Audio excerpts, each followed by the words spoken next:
Hello आप सभी लोगों को मेरे तरफ से नमस्कार। चलिए आज हम बात करते हैं द हिंदू एडिटोरियल के वोकेबलरी के बारे में। आज ये जो वोकेबलरी मैंने लिया है वो 11 मई यानी 11 मई के एडिटोरियल से लिया गया है। एवरीडे मैं ऐसे आपको साइनो एंटो का वोकेबलरी एवरीडे मैं आपको देता रहूँगा और आपसे मेरा निवेदन है कि आप अपने नोटबुक पर, अपने कॉपी पर, अपने डायरी पर ज़रूर इसको नोट डाउन करेंगे, ठीक है। क्योंकि दो तरह के वोकेबलरी हमेशा द हिंदू एडिटोरियल प्रदान करता है, प्रोवाइड करता है। पहला देता है ट्रेडिशनल और दूसरा देता है मॉडरेट, और दोनों वर्ड जो आज एग्ज़ाम में हमारे पूछे जाते हैं और काफ़ी अच्छा रोल होता है वोकेबलरी का। तो आपने अगर अभी तक इस चैनल पर पहली बार जुड़े हैं, आपने अगर अभी तक इस चैनल को सब्सक्राइब नहीं किया है तो आप सब्सक्राइब करेंगे और इस वीडियो को लास्ट तक ज़रूर देखेंगे। और मैं बहुत सारा आज आपको बताने वाला हूं, आप ज़रूर लास्ट तक देखिए, क्योंकि लास्ट तक देखने के लिए इसलिए मैं कह रहा हूं क्योंकि मैं बहुत सारी ऐसे आज बताने वाला हूं जो आपके लिए काफ़ी इंपॉर्टेंट है, खास करके लॉकडाउन के समय में। चलिए पहले हम वर्ड पे बात करते हैं। पहला वर्ड देखिए लिखा है एग्जेम्प्ट। आप जरूर इसे कॉपी पर, डायरी पर अपना लिखेंगे। एग्जेम्प्ट का मतलब अगर देखा जाए तो छूट होता है, छूट, किसी चीज़ से छुटकारा मिल गया वो एग्जेम्प्ट है। तो पहला वर्ड अगर इसका देखिएगा तो लिखा है फ्री फ्रॉम। कोई चीज़ से अगर आप मुक्ति पा लेते हैं, छुटकारा पा लेते हैं तो एग्जेम्प्ट हो गया। उसी का इंग्लिश वर्ड है, जैसे छूट का इंग्लिश वर्ड देखा जाए तो फ्री फ्रॉम है। अब इसी का सिनोनिम्स देखिएगा तो एग्जेम्प्टेड है, एग्जेम्प्टेड उसी से बना हुआ है। स्पेयर्ड है, ये देखिए दोनों का मतलब होता है छुटकारा पाना, छूट हो जाना।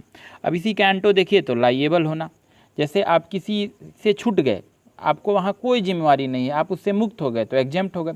लेकिन आप वहीं अगर आपकी वहाँ ज़रूरत हुई, आपकी आवश्यकता हुई, आप वहाँ जिम्मेवार बन गए तो लाइएबल हो गया। देखिए इस पर क्वेश्चन कैसे पूछेगा, लिखा है कि find the similar word of given word, यानी जो एग्जेम्प्ट वर्ड दिया है इसका सिमिलर वर्ड, सिमिलर बोले तो साइनोनिम्स आपसे पूछ रहा है कि इसका क्या साइनो होगा। तो देखिए इसका साइनो देखते हैं। पहला लिखा है रिवेल। रिवेल का मतलब अगर देखा जाए तो होता है उजागर करना, तो ये तो होगा नहीं। स्पेयर, देखिए स्पेयर यहाँ पे दिया है, स्पेयर मतलब होता है छुटकारा या छूट। सीरियस मतलब होता है गंभीर, लाइएबल तो इसका एंटो हो जाएगा। तो अगर आप इस दिए गए ऑप्शन में से देखेंगे तो दिए गए ऑप्शन में से आपका आंसर बॉय जाएगा, स्पेयर्ड होगा, इसका मतलब हो जाएगा छूट हो जाएगा, छुटकारा हो जाएगा। क्लियर, बिल्कुल आसान है। और देखिए थोड़ा सा एक बार और बताऊंगा कि वोकैबुलरी थोड़ा सा लगता है उबाऊ टाइप का कि क्या होगा कैसे होगा, लेकिन ये एक बूंद है, इंग्लिश का एक एक बूंद है। आप इसको कलेक्ट करते जाइएगा तो एक दिन हमारे अच्छा खासा कलेक्शन हो जाता है वर्ड का। चलिए देखिए सेकेंड वर्ड, बहुत बार एसएससी या बैंक या फिर ऐसे एग्जाम में पूछा है, डायनेमिक। डायनेमिक इसको बोलते हैं जिसमें बहुत ज़्यादा ऊर्जा हो, जिसको ऊर्जावान कहते हैं, गतिशील कहते हैं। जैसे अभी देखिए लॉकडाउन में वैसे बच्चे जो बिल्कुल लगातार खूब अच्छी पढ़ाई कर रहे होंगे एकदम बिल्कुल, तो ऐसे को डायनेमिक पर्सन कहा जाएगा। डायनेमिक मतलब होता है गतिशील, ऊर्जावान, जिसमें एनर्जी हो। देखिए लिखा है एनर्जेटिक, ठीक है। अब इसका साइनो देखा जाए तो स्प्राइटेड, मतलब स्प्राइटेड मतलब होता है जोशीला, जिसका जोश कम ही ना हो, खूब उसमें जोश हो। अब उसी का देखिए लिखा है एक्टिव। एक्टिव मतलब होता है सक्रिय, चालू पुर्जा जिसको कहते हैं। अब इसी का एंटो देखा जाए तो हाल्फ हार्टेड, मतलब एक देखा जाए तो सुस्त व्यक्ति को कहते हैं, या स्टैटिक, स्टैटिक को भी स्थिर कहा जाता है। क्लियर, इसका अपोजिट बहुत बार एग्जाम में पूछा है। तो देखिए मैंने यहाँ पे क्वेश्चन भी रखा है, इसका क्वेश्चन कैसे आएगा, find the opposite word of given word. देखिए डायनेमिक वर्ड का अपोजिट आपको चुनना है। डायनेमिक मतलब होता क्या है, तो डायनेमिक मतलब होता है गतिशील, गतिवान, सक्रिय। इसका अपोजिट अगर देखा जाए तो इसका अर्थ हो जाएगा एक समान, स्थिर जिसको कहते हैं। तो इसमें अगर देखिएगा तो एक समान स्थिर की बात कर रहा है, स्टैटिक और कोई वर्ड है नहीं। और ऐसे एग्जाम में बहुत बार पूछा है कि डायनेमिक का अपोजिट क्या होगा, तो डायनेमिक का अपोजिट बहुत बार एग्जाम में आया है, स्टैटिक होगा, आपका आंसर कैट जाएगा। बिल्कुल आप लास्ट तक देखेंगे, बीच में स्किप नहीं करेंगे। चलिए थर्ड क्वेश्चन पे, थर्ड नंबर वर्ड पे बात करते हैं, कॉम्बैट। कॉम्बैट का मतलब होता है सामना करना। जैसे कोई सामने वाला आप पे हमला कर रहा है तो आप सामने से उसका मतलब सामना कर रहे हैं तो कॉम्बैट कर रहे हैं, तो कॉम्बैट का मतलब होता है सामना करना। इसका इंग्लिश अगर देखा जाए तो फाइट होता है, इस तरह एक तरह से कह सकते हैं कि मतलब लड़ना। इसका सिनोनिम्स देखा जाए तो टैकल। टैकल का मतलब होता है समस्या का हल करना। अटैक, अटैक मतलब भी होता है हमला करना, ये दोनों सीखे। इसका एंटो दिया जाए तो गिवन, ठीक है। गिवन मतलब होता है त्याग देना, छोड़ देना, हट जाना। तो ये देखिए इसका पूछा है कि फाइंड द सिमिलर वर्ड, इसका सिमिलर वर्ड क्या होगा, तो कॉम्बैट मतलब होता है सामना करना, लड़ना। तो इसका साइनो अगर देखा जाए तो ये गिवन ऑप्शन के हिसाब से देखिए तो गिवन मतलब तो होता है छेद, छोड़ना, ये तो होगा नहीं। एडमोनिश मतलब तो होता है डांटना, ये तो होगा नहीं। बैटल, बैटल मतलब होता है मतलब एक तरह से कहा जाए लड़ाई। और टैकल मतलब हल करना। देखिए टैकल ज़्यादा बेहतर होगा, बैटल से ज़्यादा बेहतर आंसर क्या होगा, टैकल होगा। क्लियर, आइए 4 नंबर वर्ड पे बात करते हैं। 4 नंबर में लिखा है फंडामेंटल। फंडामेंटल उसको बोलते हैं मौलिक, मतलब शुरुआती, आधारभूत हिंदी में बोलते हैं, ठीक है। फंडामेंटल को कहा जाता है मौलिक, कहा जाता है बेसिक, कहा जाता है शुरुआती, कहा जाता है फंडामेंटल। बोलते हैं ना कि फंडामेंटल नॉलेज है, फंडामेंटल कंसेप्ट है, तो उसको हम लोग फंडामेंटल बोलते हैं, जो मौलिक हो, बेसिक हो। अब इसका अगर हम साइनो देखें तो उसी से बना है फाउंडेशनल, ठीक है, आधारिक, मौलिक। और देखिए लिखा है र्यूमेंट्री, लिखा है र्यूरीमेंट्री। र्यूरीमेंट्री का मतलब भी होता है मौलिक, शुरुआती, आधारभूत।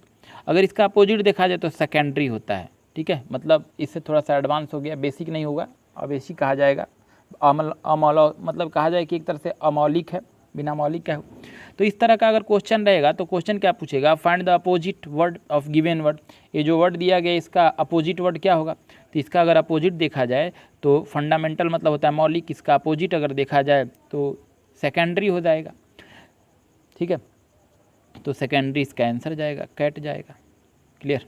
चलिए लास्ट 5 वर्ड पे आज बात करते हैं। 5 नंबर के वर्ड पे लिखा है ड्विंडल। ड्विंडल बहुत बार पूछा है, 2 वर्ड होता है, एक होता है ड्वेडल, DWADL, यहाँ आई है जो यहाँ ए रहता है, उस ड्वेडल का मतलब होता है मूल्यांकन करना, लेकिन ये ड्विंडल है, ड्विंडल का मतलब होता है क्षीण हो जाना, कम हो जाना, क्षीण हो जाना, कम हो जाना। जैसे आप में जो ऊर्जा था, आप में एनर्जी थी, वो धीरे धीरे अब कम हो रही है, तो आप ड्विंडल हो रहे हैं। इसका अगर इंग्लिश देखें तो डिमिनिश, डिमिनिश मतलब ये होता है कम होना।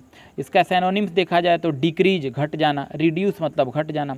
एंटोनिम्स देखा जाए तो इंक्रीज, बढ़ जाना। अब इसका क्वेश्चन क्या है कि find similar word of given word. Similar पूछा है, ड्विंडल, ड्विंडल मतलब होता है क्षीण होना, तो सिमिलर वर्ड देखिएगा तो या तो डिक्रीज होगा या तो डिसयूज होगा। तो लिखा है इंक्रीज, इंक्रीज तो अपोजिट वर्ड हो गया, होगा नहीं। रिड्यूस ये हो सकता है, आपका आंसर ये बॉय बन सकता है। टैकल नहीं होगा, फाइट नहीं होगा, तो दिए गए क्वेश्चन का अगर आंसर देखा जाए तो दिए गए क्वेश्चन का आंसर आपका बॉय हो जाएगा, रिड्यूस हो जाएगा। देखिए 5-5 वर्ड है, ये नहीं कि आप ऐसे ही वीडियो देखें और ऐसे ही छोड़ दें, कोई फ़ायदा नहीं होगा। खास करके उन बच्चों के लिए बता रहा हूँ जो अभी प्रिपरेशन में है। और आप ऐसा ना भी सोचें कि अभी लॉकडाउन है तो क्या पढ़ना, अब कैसे क्या होगा। अभी हमें पेशेंस की ये मोमेंट है, हम पेशेंस रखेंगे, ये स्थिति से हम बाहर निकलेंगे, बिल्कुल हम सक्सेस होंगे। पेशेंस रहना जरूरी है। देखिए एक बात और मैं बता रहा हूँ, इसीलिए आप एवरीडे इसको अपने डायरी पे लिखेंगे, कॉपी पे लिखेंगे। मैं एवरीडे इसको ऐसे ही बताऊंगा और आपको फिर मैं वीक में एक टेस्ट ऑर्गेनाइज करूंगा, 5-5 करके मैं एवरीडे वर्ड बताऊंगा, तो एक वीक में आपको टेस्ट पेपर दूंगा, आप उसे बनाएंगे। मेरा एक टेलीग्राम चैनल है, आप टेलीग्राम चैनल पर जुड़ने के लिए आप इसको लिख सकते हैं। टेलीग्राम चैनल को सब्सक्राइब करना होगा, आपको ज्वाइन करना होगा, तो लिखेंगे आप English with D Pandey sir, ठीक है। टेलीग्राम चैनल पे आपको सर्च करना है English with D Pandey sir, वहाँ आपको PDF भी मिल जाएगा, आप PDF लेकर बनाएंगे, देखेंगे। अब इसे थोड़ा सा विशेष करके मैं आपसे कुछ बात करने वाला हूँ आज की। हम लोग एवरीडे क्या, हम लोग का एवरीडे का रूटीन क्या रहेगा। देखिए हम लोग का एवरीडे का जो रूटीन रहेगा, पहला रहेगा द हिंदू एडिटोरियल एवरीडे, ठीक है। हिंदू एडिटोरियल जो होगा एवरीडे आपको दिया जाएगा।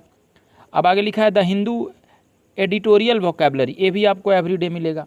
अब लिखा है ग्रामर, टेस्ट सीरीज, एयरफोर्स का एक स्पेशल सेट, ये सब हम लोग एवरीडे पढ़ेंगे, ठीक है। अब इसका टाइम टेबल क्या है, यहाँ पे मैं बात करता हूँ। देखिए अगर द हिंदू एडिटोरियल को आप फॉलो करते हैं मेरे चैनल पे, तो आप बिल्कुल देखें, आपको हर दिन मॉर्निंग में प्रोवाइड किया जाएगा, बिल्कुल एवरीडे आपको मॉर्निंग में, अर्ली मॉर्निंग जब आप जगेंगे, सोकर जगेंगे आप, तो दैट टाइम आपके चैनल पर प्रोवाइड करा दिया जाएगा। आप इसको चेक करते हैं, आपको मॉर्निंग में, अर्ली मॉर्निंग 5 AM तक आपको ये मिल जाएगा, ठीक है। द हिंदू एडिटोरियल आप पढ़ लेंगे। उसके बाद सेकेंड, द हिंदू एडिटोरियल का वोकैबुलरी आपको डेली दिया जाएगा, ये आपका आफ्टरनून, यानी आप 12 बजे तक दोपहर में आप इसे अपने चैनल पर, ठीक है, आप जाकर सर्च करते हैं या फिर आप अगर ज्वाइन, देखिए अगर आपने चैनल को सब्सक्राइब कर लिया है, तो जब चैनल को आप सब्सक्राइब कर लेंगे तो बिल्कुल आपको नोटिफिकेशन मिल जाएगा, बेल के आइकन को ही प्रेस कर लेंगे। तीसरा देखिए अब एवरीडे ग्रामर हम लोग चालू करने वाले हैं। अभी हम लोग नाउन चालू करेंगे, नाउन पे बात करेंगे। उसके बाद देखिए एक टेस्ट सीरीज स्टार्ट करेंगे हम। उसके बाद एक एयरफोर्स का मतलब और नेवी का स्पेशल भी सेट दिया जाएगा, और ये सब आपको इवनिंग में, यानी आप सोने से पहले इसको आप बना लेंगे। तो ये सारे चीज़ को आप देखेंगे, और आप मेरे सारे ये PDF आप टेलीग्राम चैनल से आप इसको आप ले सकते हैं। टेलीग्राम चैनल से जुड़ने के लिए आप जाकर के टेलीग्राम चैनल में टाइप कीजिएगा, यानी टेलीग्राम में आप, टेलीग्राम को करना कैसे, तो प्ले स्टोर से डाउनलोड करना है। पहले प्ले स्टोर से टेलीग्राम को डाउनलोड करेंगे, प्रोसेस को फॉलो करते जाएंगे, और अंत में आप जब प्रोसेस हो जाएगा तो आप सर्च कीजिएगा टॉप में, ऊपर में, ठीक है, English with D Pandey sir, तो आएगा, आप उसे ज्वाइन कर लेंगे। उसके बाद आप मेरे में जुड़ जाएंगे, मैं सारा आपको ऐसे ही प्रोवाइड करते रहूँगा। आज के लिए थैंक यू।